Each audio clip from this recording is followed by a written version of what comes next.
नमस्कार. मी मीनल करणवाल, मुख्य कार्यकारी अधिकारी, जिल्हा परिषद जळगाव. सर्व गावकऱ्यांना माहिती आहे की पावसाळा ऑलमोस्ट सुरू झालेला आहे.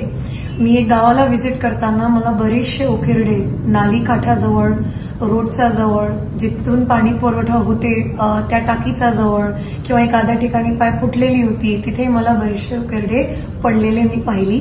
आणि थोडंसं गांभीर्याचा विषय हा यामुळे आहे की जेव्हा पावसाळा होते तर हेच उकिरडे त्या पाण्यामध्ये वाहून मग तुमच्या मूळ स्रोतापर्यंत जातात आणि तुमच्या आरोग्याला धोका निर्माण होते. डायरिया असून कॉलेराही होऊ शकते आणि त्याच्यामुळे खूप जीवनाचंही नुकसान होऊ शकते. मग माझी विनंती आहे सगळे गावकऱ्यांना, सरपंच महोदयांना आणि आमचे ग्रामसेवक बांधवांनाही की हे जे 3-4 महिने राहणार आहे ती सेन्सिटिव्ह, संवेदनशील राहणार आहे. मग तुम्ही तोपर्यंत या उकिरडेचा बरोबर नियोजन करा.